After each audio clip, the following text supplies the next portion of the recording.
Muy buenas noches.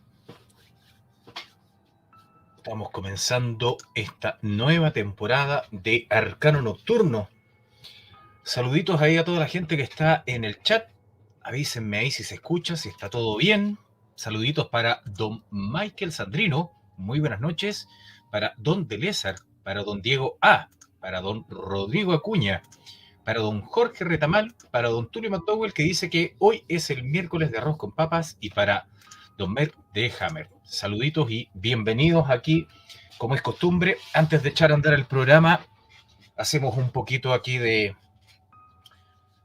tiempo para que llegue la gente al chat y veamos si existe cualquier tipo de problema técnico para que lo podamos solucionar a la brevedad. Tiempo sin hacer este espacio, como ustedes saben, estuvo parado bastante tiempo. Vamos a tratar de hacerlo con mayor regularidad, pero ustedes saben que, a diferencia de los demás programas del canal del Runcas, el Arcano Nocturno usualmente tiene una mayor cantidad de preparación, porque hay que buscar fuentes y un montón de cositas para que los relatos de la noche sean interesantes, por supuesto. No me han dicho nada si se escucha, así que voy a suponer que se está escuchando increíble el programa del día de hoy. Les recuerdo que pueden visitar, como siempre, www.runcas.cl para ver episodios antiguos, donaciones y mucho más. Y también tenemos el Instagram del Runcas, que es @runcas, ahí para que puedan conectarse. También tenemos un Discord que le podemos entregar ahí la información a través del Instagram del Runcas. Don Brando Lee dice que se escucha bien, Verde Hammer también, Jorge Retamal y don Diego A. Perfecto, entonces continuamos entonces con este pequeño entremés antes de comenzar con el programa. Como es costumbre, siempre a mí me gusta revisar algunos hechos extraños al principio. Saluditos, don UR, muy buenas noches. Y hay un caso, como hoy día vamos a hablar de la figura del monstruo y de algunos hechos extraños, algunas cosas de la realidad perturbadora. Usualmente el concepto de monstruo, por lo menos en los tiempos en los que nací yo, siempre se le asociaba a personas. Este concepto que se trasladó desde el mundo de la mitología, de las leyendas, del folclore, este concepto se trasladó al mundo de las personas. Entonces, usualmente una persona fea era tildada de monstruo y evolucionó un poquito ahora con todo el tema de los asesinos seriales y todas estas cosas que se llevan el apelativo de monstruo también. Saluditos, don Kuno Tatewaki, muy buenas noches. Y para comenzar haciendo un pequeño entremés de este programa del día de hoy, les voy a presentar el caso de Mary Ann Bevan, que es la señora que tenemos acá. Esta foto data de la Inglaterra del 1900 y esta señora tiene el triste título de ser la mujer más fea del mundo. Y la verdad es que por así decirlo, título tan denostable, ella lo adquiere como una forma de poder sostener a sus hijos en el tiempo. Tolera eso. Sin embargo, esta mujer no siempre fue así. Era una mujer bastante atractiva en su juventud. Sin embargo, desarrolló una enfermedad que se llama acromegalia. Brandon le dice que tiene un parecido a Lovecraft, y efectivamente Lovecraft también tenía algo de acromegalia, que es un tema que después de cierta edad tú sigues creciendo y tus huesos se siguen desarrollando, y por eso se empiezan a desarrollar estas facciones y estas cosas tan increíbles. Buenas noches de nuevo, don Michael Sandrino. De hecho, esta dolencia que desfigura el rostro y las articulaciones, no sé si ustedes han visto por ahí, hay un meme de dónde se inspiraron para sacar a Shrek. y efectivamente muchas personas que tienen esta dolencia, esta enfermedad, por así decirlo, desarrollan la apariencia de logro de Shrek. Es una cosa bastante extraña. Aquí tenemos a la señora Marianne Vivan con sus hijos, que como ustedes pueden ver ahí, los hijos felizmente no desarrollaron esta dolencia. Don Diego A. me pregunto sobre la etimología de la palabra monstruo. Lo vemos ahí una vez que comencemos el programa. Ahí hay hartas cositas interesantes que revisar. Bueno, como les comentaba, esta señora, al verse desfigurada, termina participando en un concurso de fealdad y se gana, por supuesto, contra otras competidoras el título de la mujer más fea del mundo, y con ello ella logra mantener a su familia, o sea, le saca un provecho a toda esta desgracia. Soportó, por supuesto, las miradas de inquisidoras de la gente de la época, puesto que estamos hablando de una Inglaterra del 1900 que dista mucho de la Inglaterra inclusiva y tolerante del día de hoy. Y esta señora también vendía fotografías y cosas por el estilo que le sacaba muy buen dinero. De hecho, ella se fue en un tour a trabajar a Nueva York. Por aquí tengo con estos famosos circos de freaks que, claro, de repente uno piensa que forman parte quizás del mundo de la fantasía o del cine, pero efectivamente hubieron estos circos de fenómenos en donde se mostraban a estas personas que tenían gigantismo, enanismo y la clásica mujer barbuda y otras cosas. Esta señora llegó a ganar la suma de $50,000, que traducido a la inflación de la época son como casi $1,000,000 del día de hoy. Harta plata se hizo la señora en su momento. Pero es una enfermedad terrible y te demuestra también cómo ha ido cambiando la sociedad respecto a cómo se han ido tratando estas cosas, ya no como rarezas. El monstruo, por así decirlo, la idea que nosotros teníamos del monstruo fue cambiando con el transcurso del tiempo y el monstruo incluso se llegó a transformar en algo cool, en algo atractivo. No nos olvidemos que estas adaptaciones de Frankenstein terminaban de mostrar un poco la humanidad dentro del monstruo, de aquel terrible ser. Y por el otro lado también tenemos el mundo de las películas de Tim Burton, en donde tenemos el famoso Frankenstein moderno, el hombre manos de tijera, que es un personaje que es muy grotesco, muy bizarro de mirar, y sin embargo te genera un cierto grado de ternura. La película está Nightmare Before Christmas, El extraño mundo de Jack, donde casi en toda la película hay monstruos. Sin embargo, tú generas una cierta empatía. Entonces, se tuerce un poco durante el siglo XX lo que nosotros entendemos por monstruo. Saluditos a don Eduardo Vázquez, muy buenas noches, don Marco Antonio y a don Jorge Morgado, muy buenas noches. Y don Tulio McDougall pregunta, eso te iba a decir, si tenía hijos, entonces no era tan fea o no siempre lo fue. No, era una mujer bastante atractiva. No tengo la imagen en este momento, pero era una persona bastante atractiva. Y claro, estamos hablando de una enfermedad que básicamente te deforma, una cosa bastante terrible. Pero sí, la historia de Marianne nos sirve para hacer una pequeña introducción para ingresar al mundo de los monstruos ya desde un punto de vista más del concepto, más que nada. Dudo que hoy día quede algo de esa mitología, de esa leyenda tan maravillosa que uno los leía cuando niños y se encantaba con, qué sé yo, la mitología greco-romana, los egipcios y todo eso. Creo que de eso queda muy poco.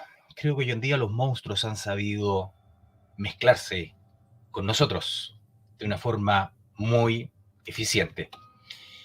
Y eso, completamos los 10 minutitos. Así que les comento que tenemos un nuevo opening para Arcano Nocturno. hecho con la ayuda de Red Batman, así que la música es original. Espero que les guste. Comenzamos entonces con el programa del día de hoy.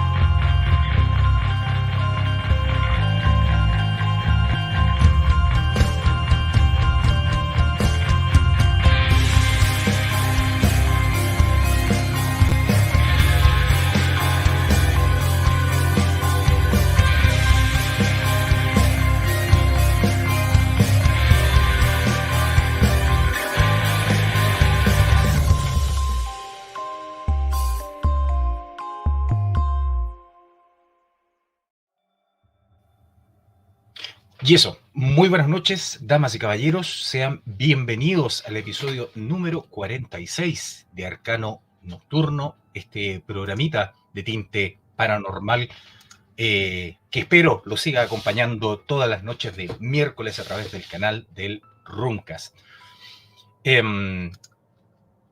Veamos aquí entonces, tenemos listo el chat y comenzamos entonces con este programa. Hay una frase muy inquietante que deja el maestro del horror, Stephen King, del horror moderno, que habla sobre los monstruos y dice, los monstruos son reales y los fantasmas también. Viven dentro de nosotros y a veces ellos ganan. La palabra monstruo proviene del latín y la palabra original era monstrum. Y esta palabra la utilizaban los griegos para referirse a todo aquel suceso sobrenatural que interrumpiera la normalidad. Con esto los griegos, por así decirlo, consideraban que la existencia de estos seres eran mensajes enviados por los dioses para anunciar algún evento, algún tema, alguna desgracia. Y usualmente la aparición de estos monstruos era el advenimiento de una tragedia o una catástrofe. Sin embargo, en este mundo en donde vivimos bañados por este escepticismo digital, en donde usualmente las criaturas mitológicas, si es que quedan algunas por ahí, huyen, se escapan de la presencia humana, y una que otra tal vez pueda ser observado por un breve momento, quizás por un descuido, quizás por un error. Usualmente la gente se topa con estos monstruos lacustres, el famoso caso del monstruo del lago Ness, por ejemplo, y otros tantos, o a veces con estas criaturas que aparecen de la nada y anuncian catástrofes, criaturas que se popularizaron mucho a principios de la década del 2000, como por ejemplo el hombre polilla, que supuestamente anunciaba catástrofes. Nosotros acá en Chile también tuvimos la presencia de estos seres, particularmente en los años 90. Hay ciertos testimonios que hablan de la aparición de un ser similar al hombre polilla, que anunció en su momento la tragedia que ocurrió en la quebrada de Macul. Si nos vamos a la historia de la terminología del monstruo, nos vamos a dar cuenta que dentro de casi todas las culturas existen estas criaturas fabulosas.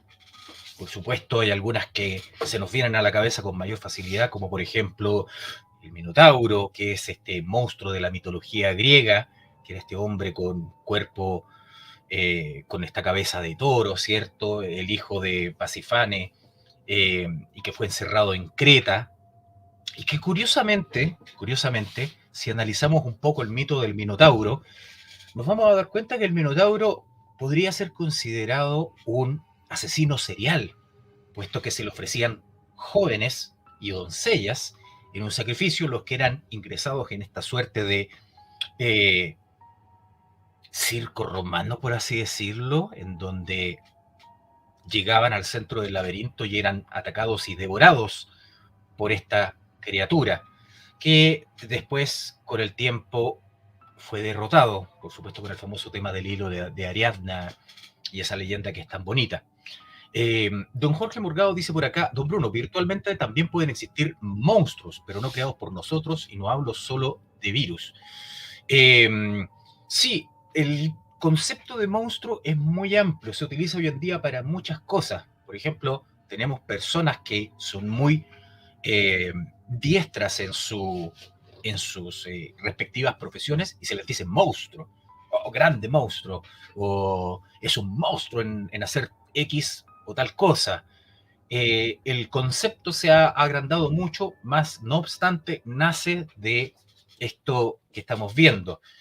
Por supuesto, también eh, la mitología, que ha servido como un puntapié inicial para todo lo que tiene que ver con la creación de estas leyendas en el tiempo, también debe haberse inspirado de alguna forma en hechos reales, en cosas que quizás ocurrieron en algún momento. Tal vez en Creta no existía quizás un ser que tenía esta cabeza de toro, sino que tal vez probablemente haya sido un asesino, un tipo que tenía cierto grado de demencia, que era muy salvaje, que permanecía encerrado en este lugar que era este laberinto y que cada tanto exigía estos sacrificios.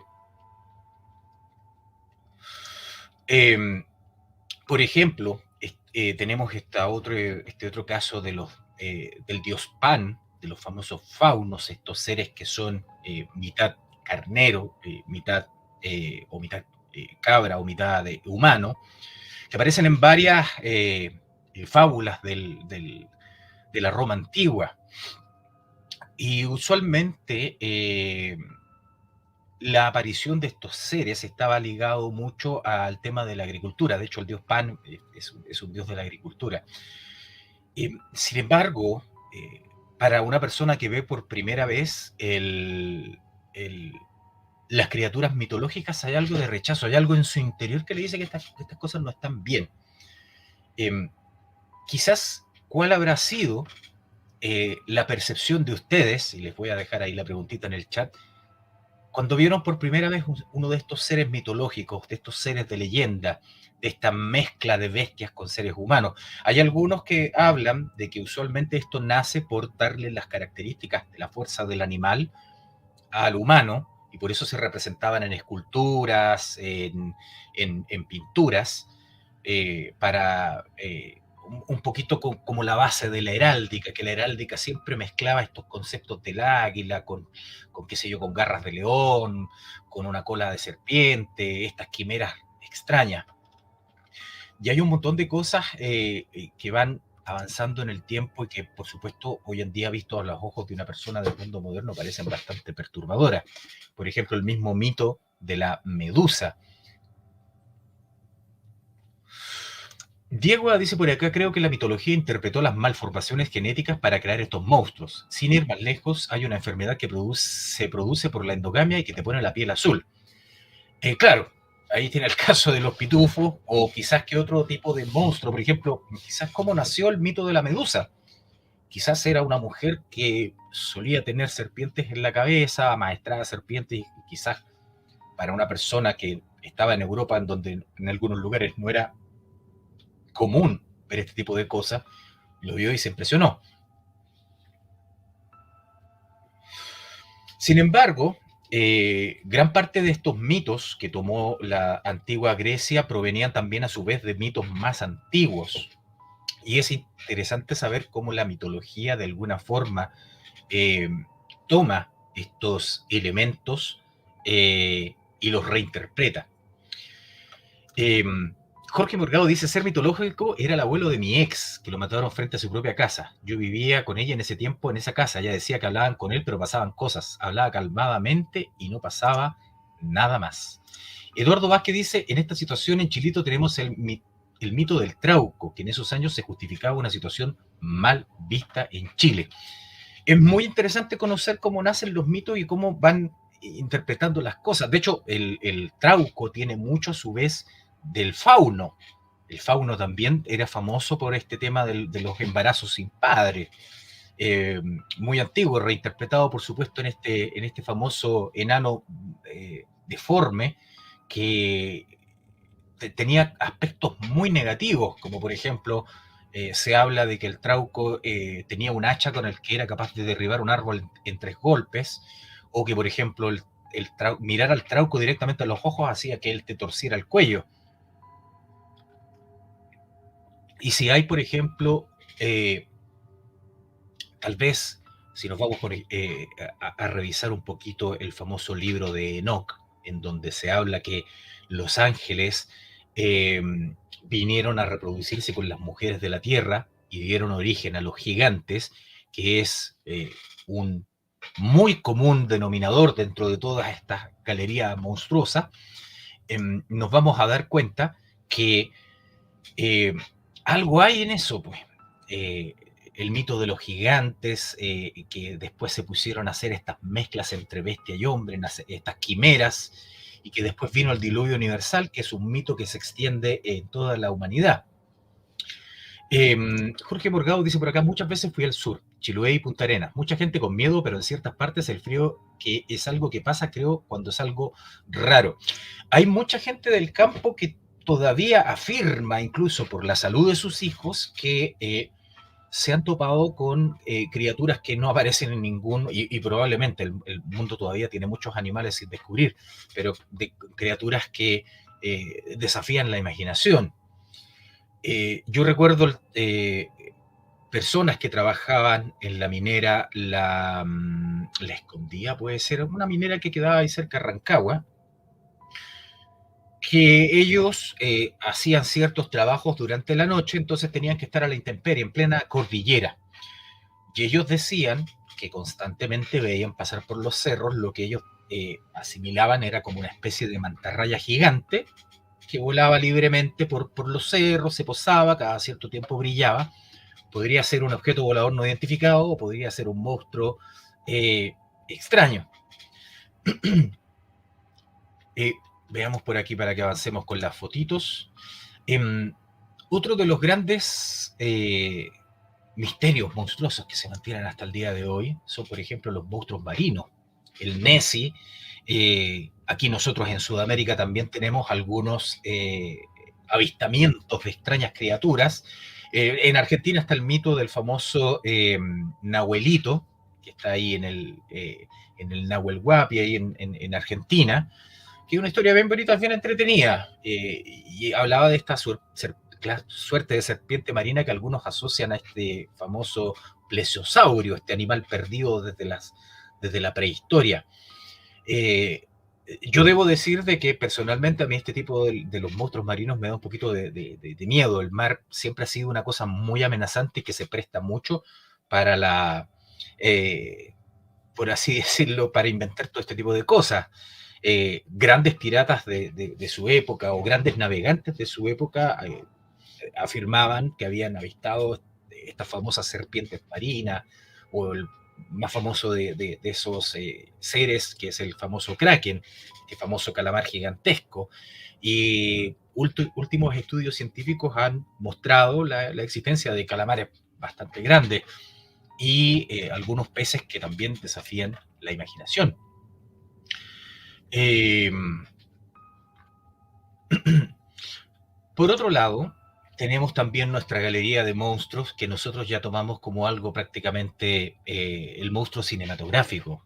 Frankenstein, Drácula, el monstruo de la laguna, el hombre lobo, todas estas criaturas que también nacen de un mito en común, el licántropo, este hombre que finalmente de tanto vivir con los lobos se convierte en un salvaje más y da origen al mito del hombre lobo.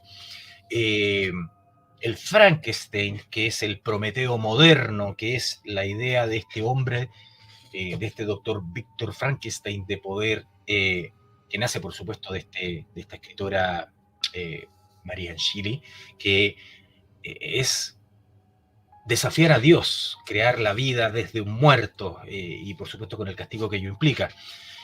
El Drácula, el vampiro chupasangre que supuestamente nace hay varios mitos al respecto de este famoso conde que era un asesino, las tepes, si mal no recuerdo, el monstruo de la laguna también, que viene a cubrir un poco el cuento de los monstruos lacustres, también en una versión más humanoide. Brandon Lee dice por acá, mi papá trabajaba en Chayahue, era guardia en una pesquera y dice que vio fetos de sirenas y que la gente que vivía ahí cuando encontraban las enterraban. Bueno, hay en el sur la gente que trabaja en el mar particularmente dice que ha visto cosas muy extrañas, don Brandon Lee, y muy extrañas en el sentido de cosas que realmente asustan, asustan bastante. Y no solamente por el hecho de ser monstruos, sino que son cosas que de repente desafían la imaginación. Ahora, por ejemplo, en Estados Unidos, si nos vamos un poquito más allá, ya a la parte americana de este cuento, existe el concepto de las fearsome critters. Y los fearsome critters, o las criaturas temibles, si lo queremos poner en español, son estos famosos animales fantásticos que eran creados a través del relato, en algunas ocasiones, y a veces a través de una suerte de broma que se hacía para las personas que llegaban a estos campamentos madereros que estaban en la región de los lagos, en Yellowstone, Colorado, donde estaban todas estas fábricas que se dedicaban al tratamiento de las maderas.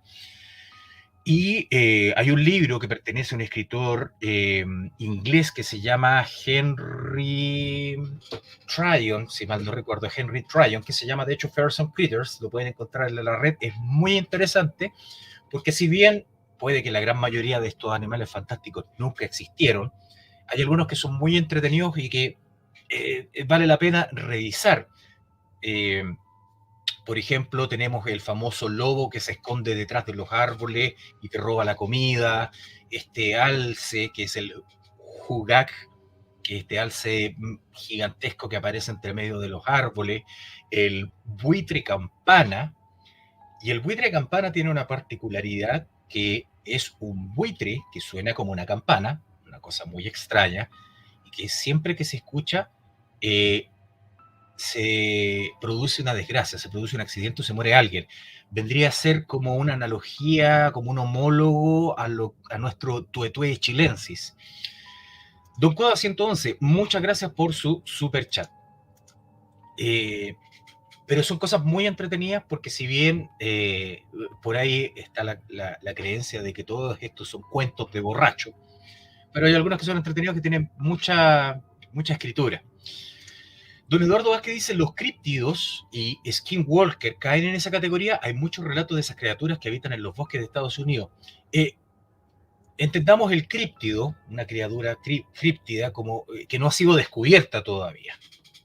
Pasó en su momento con este famoso celacanto, ¿cierto? Que mucha gente lo había visto, este famoso pez prehistórico, que es bastante feo de ver. Hasta que finalmente encontraron, y era un pez que venía del periodo Cretácico, que había pasado mucho tiempo y lo encontraron, o sea, existía. Críptido, ese es más o menos el concepto de críptido. Los skinwalker, que son estos famosos caminantes, estas extrañas criaturas que andan en dos pies por la noche, muy tenebrosas de ver, y que de hecho en la categoría de estos famosos fearsome critters hay varios relatos que hablan de eso, y estamos hablando de leyendas que vienen del 1900, incluso de mucho antes. Eh, podría ser tal vez alguna clase de criatura que aparece en las noches o tal vez algún ser de algún lugar que desconocemos. Habría que buscar e investigar un poquito para ver cuál es ¿cómo se llama? El origen de estas cosas. Por el otro lado, tenemos un pariente lejano que también está dentro de esta categoría de los fearsome critters, que es el Snallygaster. Y esto ocurre extrañamente en el año, en febrero particularmente de 1909, en Maryland, que los periódicos recogen los testimonios de mucha gente que dicen haberse topado con esta criatura, con alas enormes, pico largo y puntiagudo, garras como gancho de acero y un ojo usualmente en el centro de la frente. Otros lo describen como un pterodáctilo, como estas criaturas prehistóricas. Y Entrando a profundizar en la historia, muchos de estos reporteros se dieron cuenta que los avistamientos de esta criatura, de este Snallygaster, datan de aproximadamente 1730, cuando llegan los primeros colonos alemanes al lugar y se encuentran con esta criatura que curiosamente ataca muy similar al chupacabra. Ataca al ganado y literalmente lo succiona y lo deja seco. No ataca a seres humanos, pero sí ataca ganado, y usualmente cuando aparece, trae consigo una serie de consecuencias que tienen directa relación con la desgracia. Es extraño. No sé si será por un tema de superstición o coincidencia, pero muchas veces la aparición de estas criaturas está directamente relacionado con eventos de mala suerte. Brandon Lee dice por acá: hace tiempo vi una historia en YouTube de que había aparecido un ser en Chile en el terremoto del 2012, el muro. Sí, hay hartas cositas que contar del muro. Tengo una historia sabrosísima de un ser que quizás es ese, pero vamos por partes. Michael Sandrino dice: ¿y qué serían los seres sombra y el hombre del sombrero?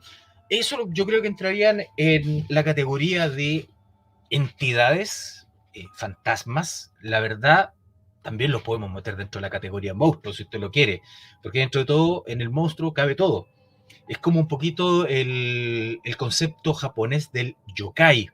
El yokai está para explicar todas estas cosas que rompen, que trizan de alguna forma la realidad. Michael Sandino dice: entrarían dentro de la dimensión de monstruos, de fantasmas. Monstruos, dejémoslo dentro de monstruos. Un fantasma también puede ser monstruoso también.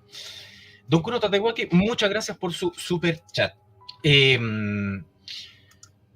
Y bueno, tenemos estas criaturas, este Snallygaster que aparece. También tenemos el Diablo de Jersey, que es este famoso caballo alado con estos tintes demoníacos. Y por ejemplo, si nos vamos a algo más cercano, tenemos también nuestro propio chupacabra, que no deja de ser algo preocupante. También cabe dentro de la categoría de un monstruo. Eduardo Vázquez dice por acá sobre este tema de criaturas que supuestamente traen noticias de desgracias: podrían hablar del pez remo. Hablamos en algún momento en la temporada pasada del pez remo, este famoso pez que aparece usualmente. También, y ahí volvemos al tema de que todas estas criaturas aparecen cuando ocurren desgracias, terremotos, tsunamis. Jorge Retamal dice por acá: el Snallygaster sería similar al Piochen, el chupacabra versión mapuche. Sí, aunque el Piochen es más chiquitito. Este es como una ave monstruosa, gigantesca, que tiene la particularidad de que cuando ataca de forma imperceptible para el ser humano. Eso es lo extraño, que claro, visto a los ojos de un hombre moderno, uno trata de buscar la explicación, trata de ser un poquito escéptico con la parte fantasiosa. Sin embargo, de que ocurrieron ataques de chupacabra o de un animal desconocido, que no lo sabemos hasta el día de hoy, no existe una explicación convincente. Por ejemplo, nos podemos ir a los primeros ataques de vacas y de ganado entre 1978 y 1980 en Argentina, donde aparecen estos vacunos diseccionados, cortados por la mitad, que todos asimilaban que tenía relación con el fenómeno ovni, un fenómeno extraterrestre, que estaban viniendo a la Tierra a hacer experimentos. Sin embargo, no lo sabemos, podemos ahí darle muchas vueltas. Brandon Lee dice que el Mothman es lo mismo. Por ejemplo, aquí estamos llegando a la conclusión: así como el pez remo trae estas desgracias y estos temblores y terremotos y cosas por el estilo, el Mothman también en su momento, en Mont Pleasant, en Estados Unidos, también se le asocia a las desgracias. Tully McDowell dice por acá: el año pasado o antepasado cayó un pez gigante que traía mal augurio y al parecer tembló. Cierto, parece que sí, pero habría que estar atento cada vez que aparece un pez remo, y a lo mejor los peces remo aparecen quizás porque se liberan algunos gases desde el interior del mar. El mar es muy profundo y pasa eso. Michael Sandrino dice por acá: mira, hace unos 5 años, en un turno nocturno, salí de la oficina a fumar y veo que el guardia viene corriendo cagado de miedo, como la luna alumbraba caleta. Eh, Ahora que me cuenta eso, don Michael Sandrino, hay muchas historias sobre noches de las 2 o 3 lunas. Y sí, yo también saldría corriendo igual que su amigo el guardia, sin ningún tipo de problema.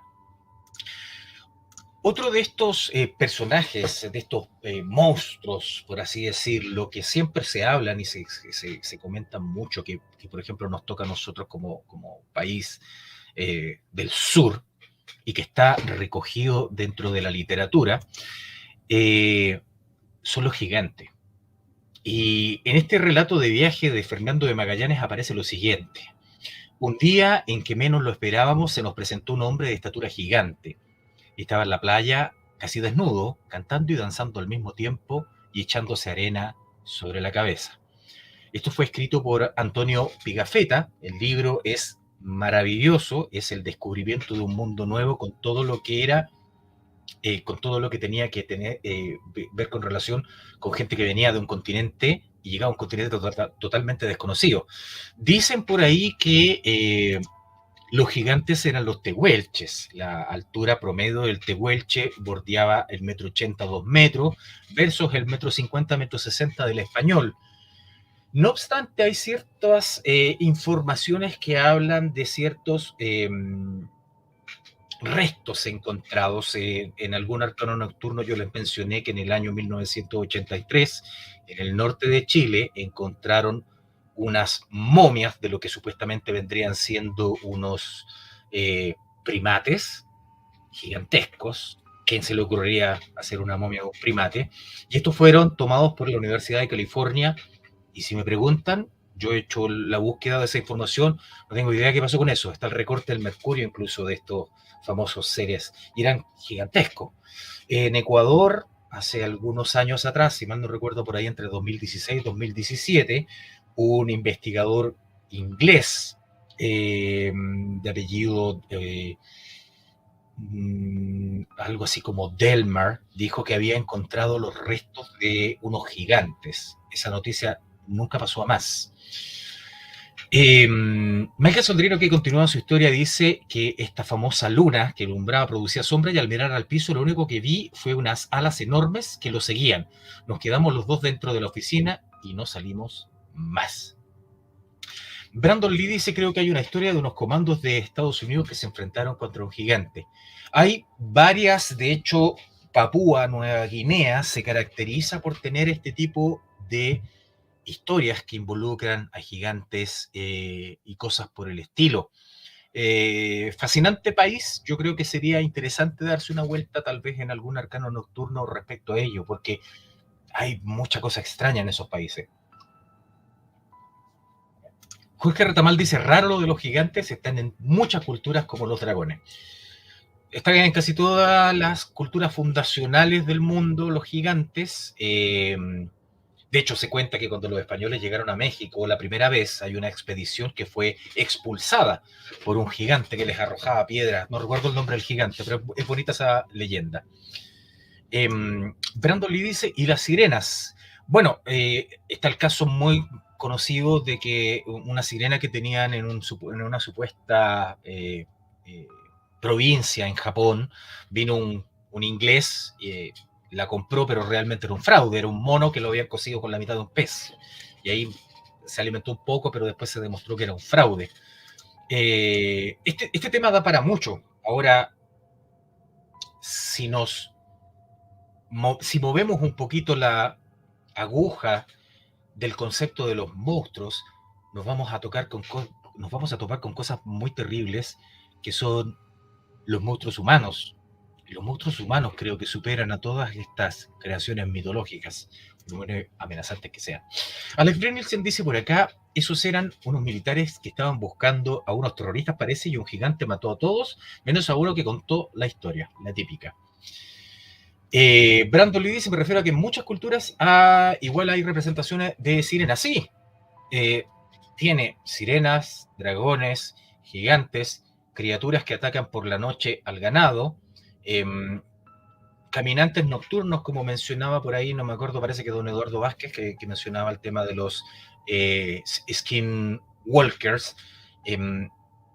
Hay un caballero ahí del norte que me contaba que él veía este tipo de criaturas también cerca de La Serena. Axel Concepción habla del gigante de Kandahar. Ese fue el que mataron los gringos y fue en Afganistán. Jorge Retamal dice: Don Bruno, le hago una consulta. Una vez cuando chico vi una esfera de unos cuantos centímetros de diámetro que bajaba por una planta. Tenía los bordes borrosos. Pero continúe. Como un mini agujero negro. Esta bajó hasta perderse entre las raíces. ¿Qué habrá sido? Nunca le dio una explicación. Bueno, hay ciertos fenómenos eléctricos que se producen en las plantas. Hace tiempo atrás había un caballero que, si no recuerdo, parece que era de la Universidad de Hong Kong. Lo puede buscar ahí en internet. No me acuerdo el nombre particular, pero era como Electric Fields o eh, campos eléctricos en hierba salvaje. Tradúzcalo en inglés y búsquelo en YouTube. Y este tipo demostraba que ciertas plantas y ciertas cosas, porque había gente en el campo que cuando estaba haciendo sus plantaciones, veían cosas similares a lo que dice usted. Rayitos, lucecitas y cosas raras, no eran luciérnagas, lugares sin electricidad. Y se producían ciertos pequeños campos electromagnéticos entre algunas variedades de plantas muy específicas del sector, de estos sectores muy rurales de la China.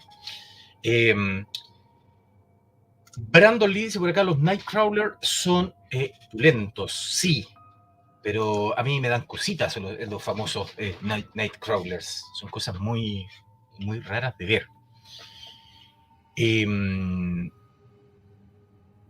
Cuando corremos la aguja del concepto del monstruo y nos salimos de la mitología, nos salimos del mundo de la leyenda, del folclore, que es de donde usualmente salen todas estas criaturas, y corremos la aguja y la pasamos hacia la historia del ser humano, nos encontramos que la humanidad tiene muchos monstruos, y monstruos que tal vez están escondidos en la casa de al lado de usted. Por aquí Mertehammer dice: me acuerdo que como en 2018 un taxista vio dos gigantes cerca de Humberston. Recuerdo que lo mencionaron Kuronix y Maverick. Jorge Retamal dice: interesante el tema, muchas gracias, voy a buscar la info. Hay un video, la verdad es que desconozco si es un video fake, puede serlo. Hoy en día la inteligencia artificial está muy, muy avanzada, puedes hacer unos trucajes increíbles. Hay un video donde se ve un gigante en Villa Alemana. Búsquenlo, está en TikTok, y si no está en TikTok lo van a encontrar en YouTube. Gigante de Villa Alemana se llama. Claro, mucha gente cuando subieron el video le dio varias chuchadas a los famosos tipos que lo subieron. Pero claro, si ese video tú me lo mostrás hace 10 años atrás, yo lo hubiese confundido y hubiese pensado que realmente existían cosas así. Pero bueno, ya que don Marco Antonio menciona fotos de gigantes japoneses, Jorge Retamal dice por aquí: justo hoy vi una noticia que encontraron enormes herramientas prehistóricas de piedra, lo mismo que los dólmenes. Da para pensar sobre el tamaño de sus creadores. Bueno, con el tema de los gigantes nos podemos ir muy, muy, muy en lo profundo. Sin embargo, quiero hablarles de otra cosa porque ha pasado volando el programa del día de hoy. Hablemos de los monstruos humanos, como por ejemplo la historia de Akira Nishiguchi. Puedo decir miles de cosas, pero solo una de ellas es la verdad. Hay mucho debate respecto a si la gente nace o se hace mala. Hoy en día se está forzando el concepto de que el villano se crea por un determinado punto. Sin embargo, la historia de este personaje es bastante inquietante. Akira Nishiguchi nace el 14 de diciembre de 1925 en Osaka, en Japón. Un personaje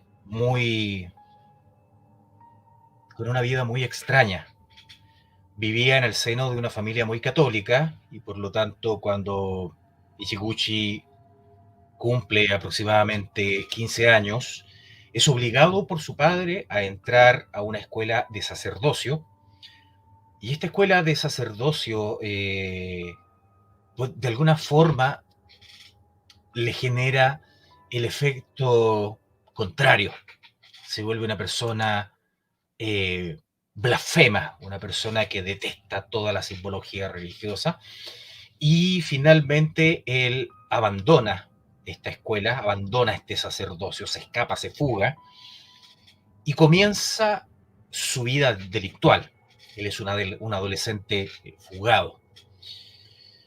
Eh, en 1942, por ahí por el mes de julio, 5 meses después de abandonar la escuela, Michiguchi fue arrestado en una localidad llamada Beppu, en Japón, en donde va a pasar gran parte de esta historia, y fue arrestado por robo y fue internado en una correccional de delincuentes juveniles.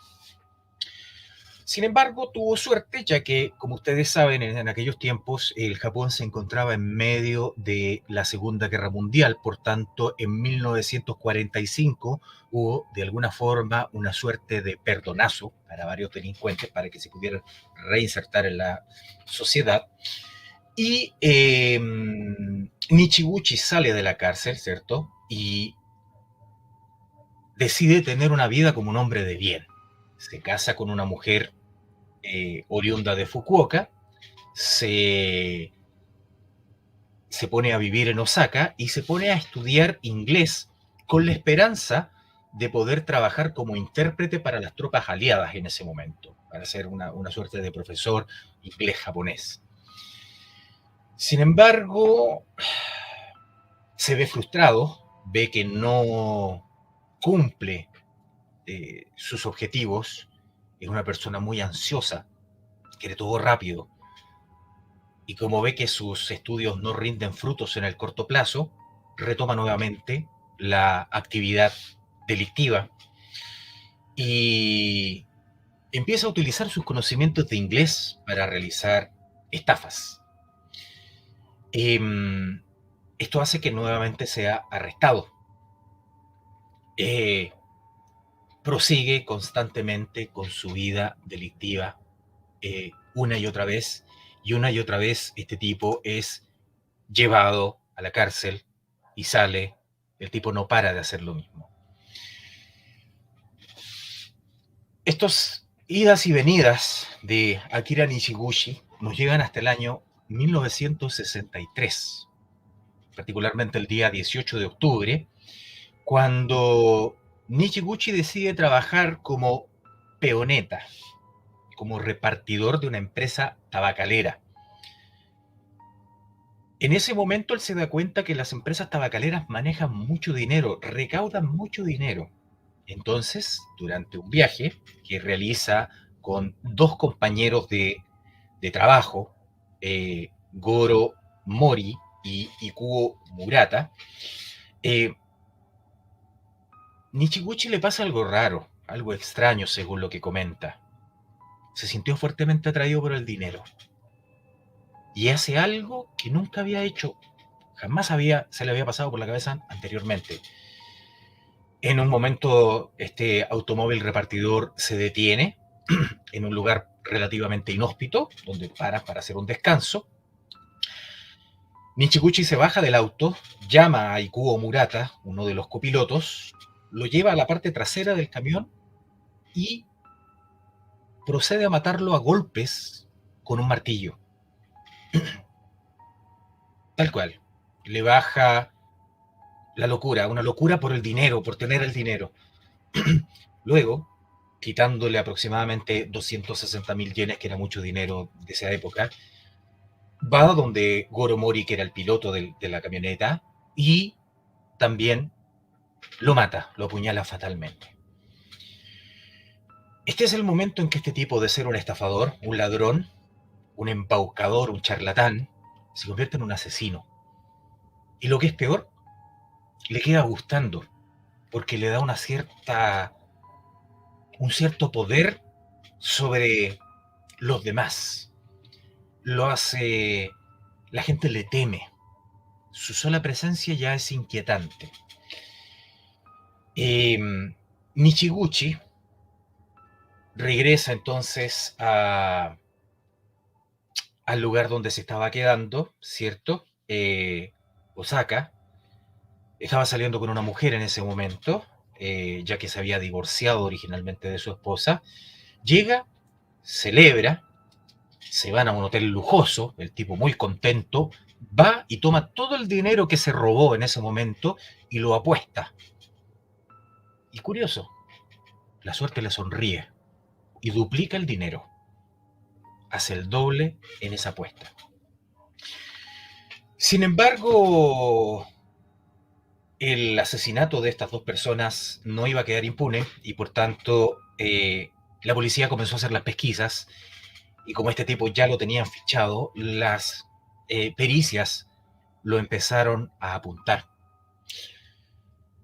Por tanto, Nichiguchi, para tratar de sacarse de encima a la policía, se le ocurre una idea un tanto extraña, pero escribe una carta al departamento de policía y dice que se va a suicidar porque siente remordimiento por el asesinato de sus compañeros de trabajo.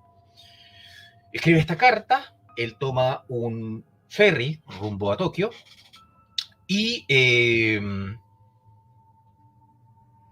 ocurre que no se suicida.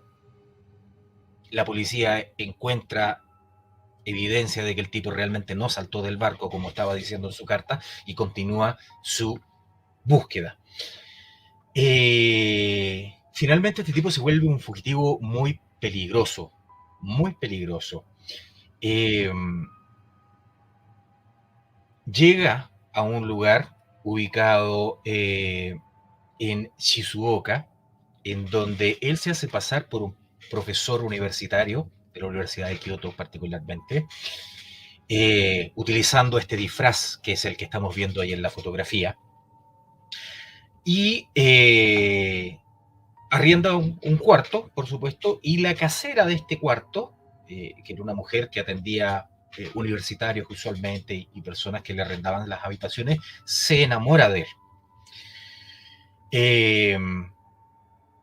Se enamora y empieza, por supuesto, a hacerle las concesiones correspondientes, a lo que Nichiguchi, por supuesto, lo utiliza a su favor. Este tipo continúa con su tour de estafas. Es conocida una estafa que le hizo a un orfanato de Hiroshima. El tipo fue a una tienda, compró unos televisores, dijo que el orfanato los iba a pagar y el tipo se llevó los televisores, los vendió por otro lado y le dejó la cuenta al orfanato. O sea, el tipo era un desgraciado.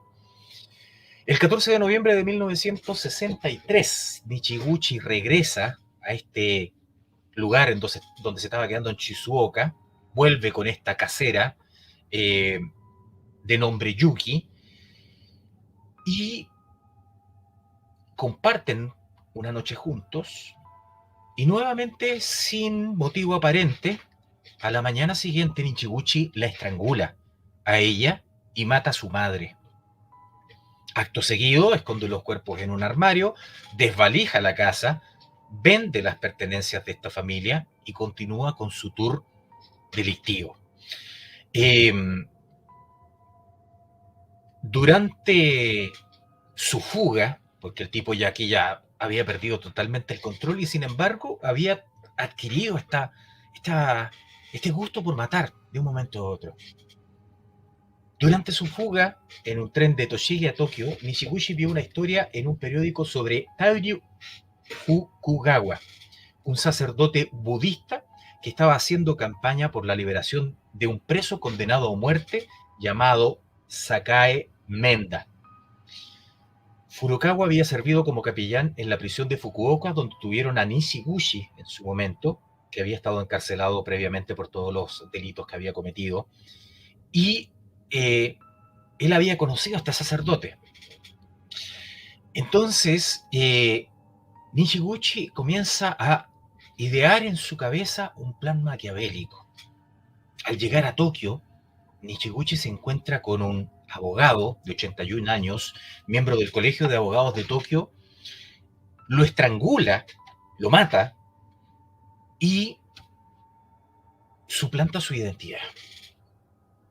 Y él empieza a utilizar la identidad de este abogado para seguir cometiendo estafas y nuevamente siguió su tour delictivo por todo el Japón. La policía estaba totalmente vuelta loca con este tema. Luego de asesinar a este abogado, Nichiguchi viaja al sur, particularmente a la provincia de Kumamoto.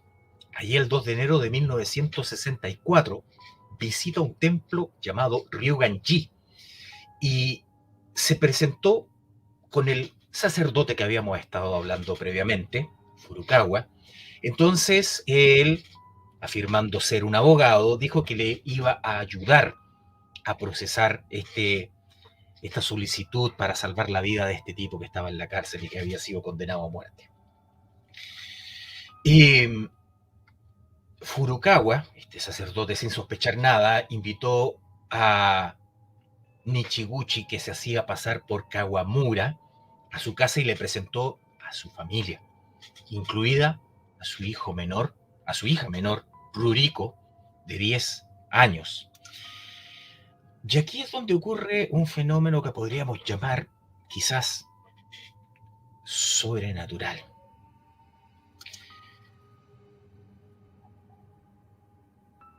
Nichiguchi llega, se presenta con la familia de este señor y por alguna extraña razón la niña detecta algo extraño en el tipo. Detecta una cosa maléfica, una aura extraña. Y la niña de repente cae en cuenta de que había visto el rostro de este tipo en otro lado y efectivamente va a uno de estos paredones en donde se colocan las informaciones y encuentra efectivamente la foto de Nichiguchi. Ella vuelve a la casa, advierte a sus padres y sin embargo Furukawa, que era el padre de esta familia, el sacerdote padre de esta familia, eh, piensa que la niña está bromeando, que está haciendo una cosa muy falta de respeto con su huésped, que tenía tan buenas intenciones, al que él mismo llamaba mensajero de la felicidad.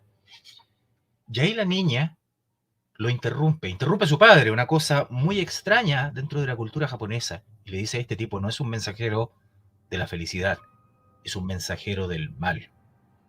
Una frase que saca, de hecho, si ustedes buscan este caso, van a encontrar que se llama el mensajero del mal. Finalmente este sacerdote, frente a lo que le dice su hija, se va a dar una vuelta, ¿cierto? Y descubre entonces que Michiguchi se estaba haciendo pasar por otra persona. Tenía a un asesino prófugo. Eh, tenía un asesino prófugo en su casa. Sin embargo, ¿cómo lo iba a hacer para que este no se diera cuenta y le hiciera algo a la familia?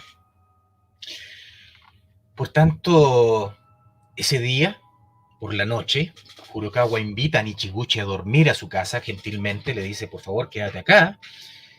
Y él encierra a su familia con candado para que este tipo no les vaya a hacer algo, da aviso a la policía y ocurre lo inesperado. Como estábamos en un pueblo muy alejado de las grandes metrópolis, la policía le dice, o sí que tiene al sospechoso en su casa, perfecto, pero sabe, tenemos un problema, que no tenemos los suficientes agentes para poder responder a su llamado. Por lo tanto, Furukawa tiene que hacer tiempo para que lleguen los policías para poder detener a este tipo. Finalmente eso ocurre y finalmente Nichiguchi es detenido por la policía después de este enorme tour delictivo y de asesinatos. Y bueno, el tipo se entrega, confiesa todos los crímenes y también confiesa que tenía la intención de matar a la familia de Furukawa, incluyendo a su hija. Finalmente, en el año 1964, este tipo es condenado a la pena de muerte. La historia de Akira Nichiguchi, un monstruo que de un momento a otro aprendió el gusto, el sabor de tener el control, de poder matar a sus víctimas, de poder extorsionar a la gente y de tener, por así decirlo, totalmente confundida a la policía japonesa, lo hizo convertirse en una suerte de leyenda. Y hoy en día existe una adaptación al cine que se llama La venganza es mía, por si alguien la quiere revisar, que cuenta, tal vez con algunas libertades narrativas, la historia de Akira Nishiguchi.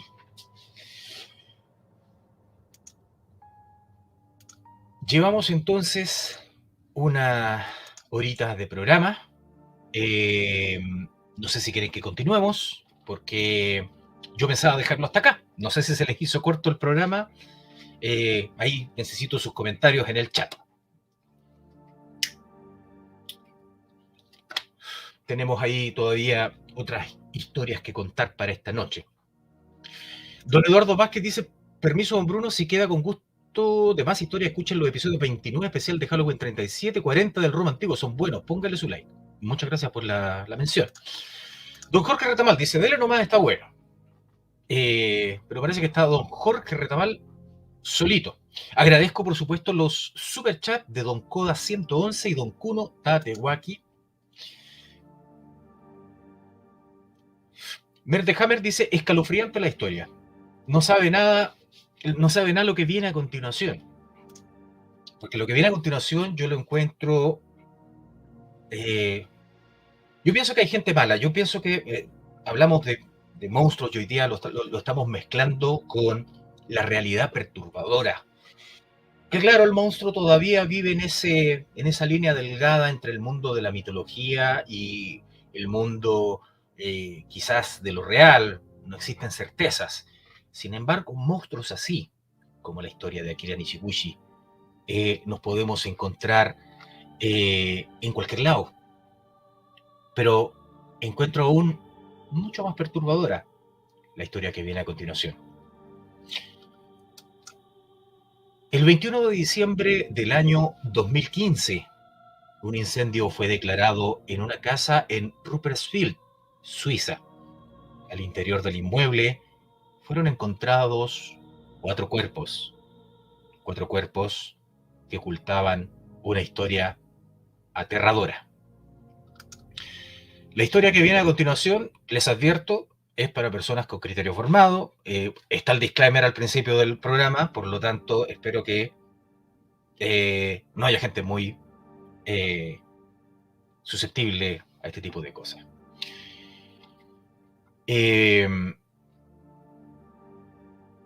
Esta historia ocurre en un lugar de Suiza, un lugar paradisíaco, un lugar muy bonito, Rupperswil. Tengo una fotografía acá.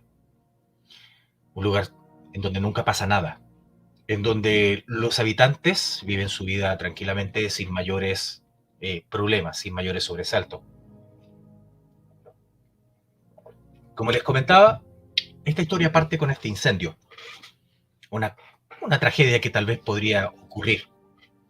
Las víctimas que se encontraron al interior del inmueble que estaba quemado hasta sus cimientos fueron Carla S., de 48 años, sus 2 hijos, David, de 13, Dion, de 19, y la novia de Dion, Simona F., de 21 años.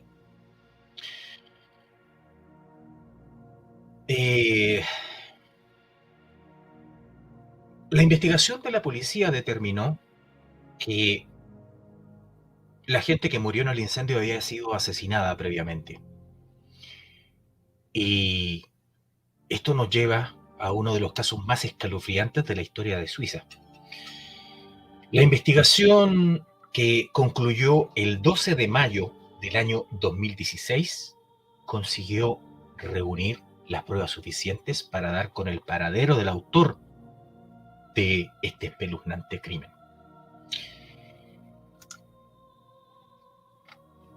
El asesino resultó ser ni más ni menos que Thomas Nick, un estudiante de apenas...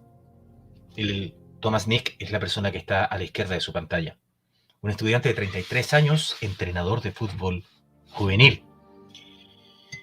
Este tipo La mañana del 21 de diciembre del año 2015, llamó, llegó a la casa de la señora Schauer Freibergs, una vez que la pareja de ella se retiró del domicilio, presentándose como un psicólogo escolar.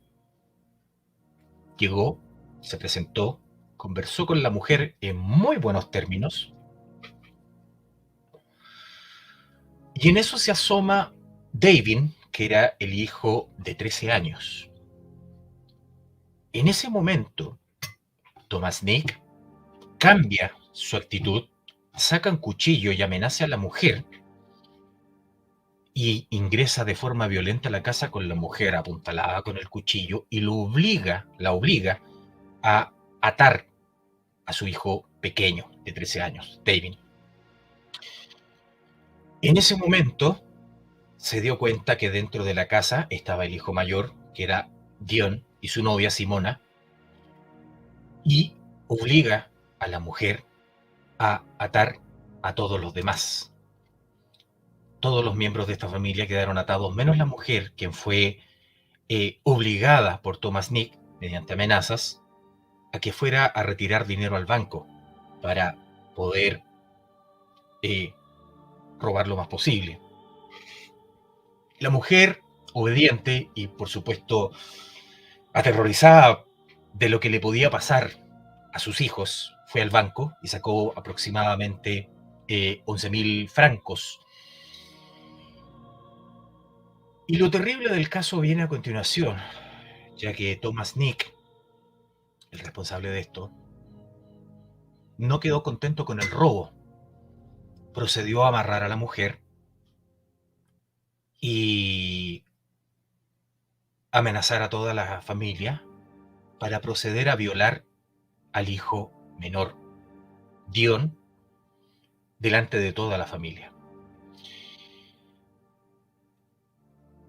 No contento con eso, este monstruo, una vez concluido el acto espantoso, le corta la garganta al hijo delante de todos y procede a hacer lo mismo con el resto de los miembros de la familia para posteriormente prenderle fuego a la casa.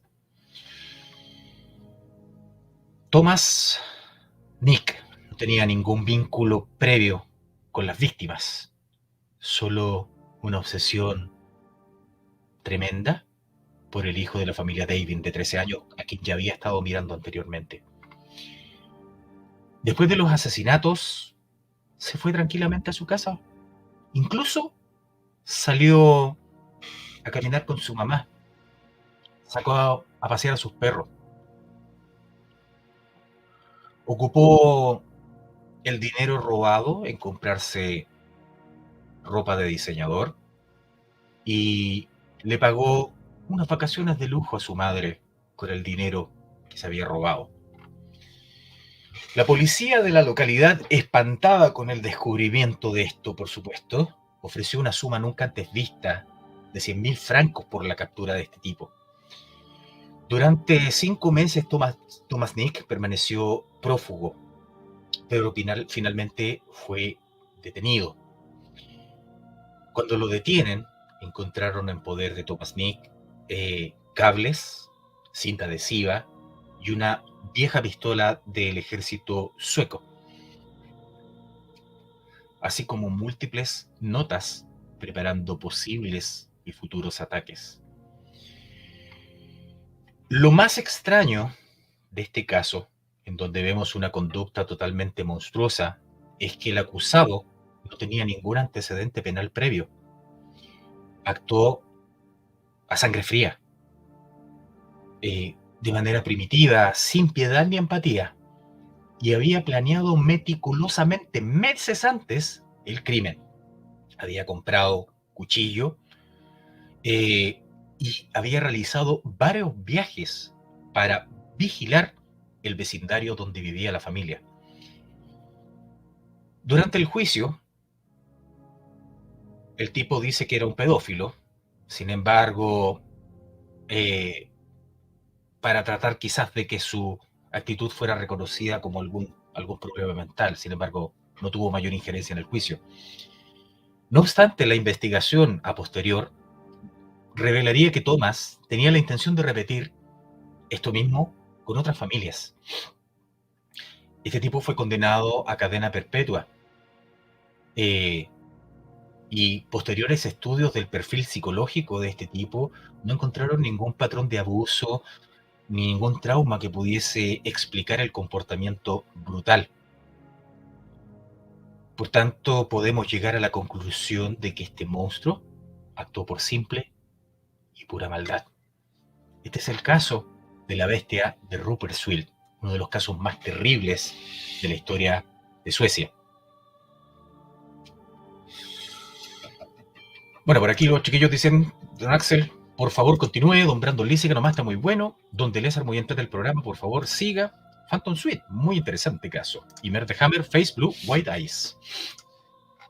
Eh, Terrible este tema. Como de un momento a otro un personaje que podríamos pensar que es una persona eh, íntegra puede llegar a cometer este tipo de actos y hace palidecer, por supuesto, a cualquier monstruo de la galería mitológica que vimos al principio del programa. Y para terminar el programa del día de hoy, para todos aquellos que piensan que tal vez estos monstruos forman parte tal vez de estos arcanos nocturnos en donde los conversamos y eh, los tenemos aquí encerrados dentro de este programa, pongan mucha atención, porque tal vez, como les dije, el monstruo puede estar muy cerca, muy cerca. Y esta es una historia que creo que vale la pena revisar. Y dice así: esto ocurrió durante el año 2017.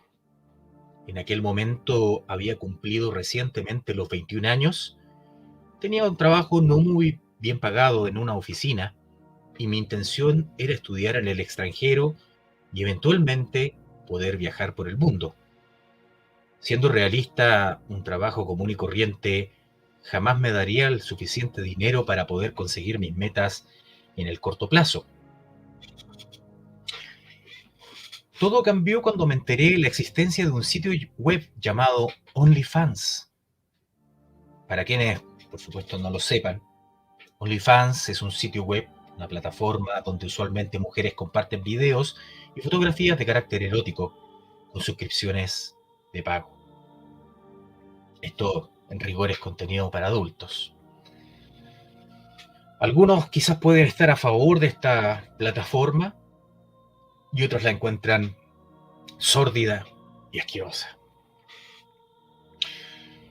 Había escuchado de muchas mujeres que hacían muchísimo dinero desde la comodidad de su hogar y aunque no soy una mujer muy bonita, según lo que cuenta este caso, ¿por qué no intentarlo? Necesitaba dinero. Creé mi cuenta entonces, grabé un par de videos y me tomé mis primeras fotos obscenas. Subí todo el material, por lo tanto, solo quedaba esperar. Después de un par de semanas había logrado mis primeros suscriptores por $10 al mes. Algunos de ellos incluso me dieron propinas o pagaron extra por contenido exclusivo. Me prometí a mí misma que en cuanto alcanzara la meta de dinero que me había propuesto, me retiraría de la plataforma. Trabajando en la oficina y teniendo la plataforma de OnlyFans, las finanzas iban de maravilla. Sin embargo, una noche antes de dormir, inicié sesión en mi cuenta de OnlyFans solo para revisar cómo iba el recuento de seguidores, la monetización. Y bueno, sorpresa, tenía un nuevo suscriptor con un nombre bastante curioso, John Smith. Él me envió un mensaje directo en cuanto me vio en línea. Ese mensaje tenía un costo de $20. Hasta ahora me gusta lo que estoy viendo. Eres muy hermosa, decía el mensaje, haciéndome preguntas tan inocentes como si tenía un perro o si estaba saliendo con alguien. Continuamos charlando hasta que él dijo, ¿podrías tomarte una fotografía solo para mí? Pues claro, pero esa fotografía te va a costar $10 más. Sí, por favor, necesito una fotografía tuya con una cara triste. Una petición muy extraña del señor John Smith, pero quería el dinero por lo que accedí y sin darle muchas vueltas al asunto. Al cabo de unos minutos de enviada la fotografía, el chico me envió un nuevo mensaje, en esta ocasión pidiendo una fotografía de mis pies. Es mi noche de suerte, pensé. Me estaba haciendo una fortuna con este tipo. Siguió pidiendo fotografías diversas durante los próximos 30 minutos en los que estuvimos charlando, y ninguna de ellas tenía carácter erótico o sexual. Hasta que en un momento recibí un mensaje en donde él me dijo, ¿qué tal si me agregas a tu Instagram? Y bueno, el señor Smith ofreció pagar $50 por eso. ¿Por qué lo iba a rechazar?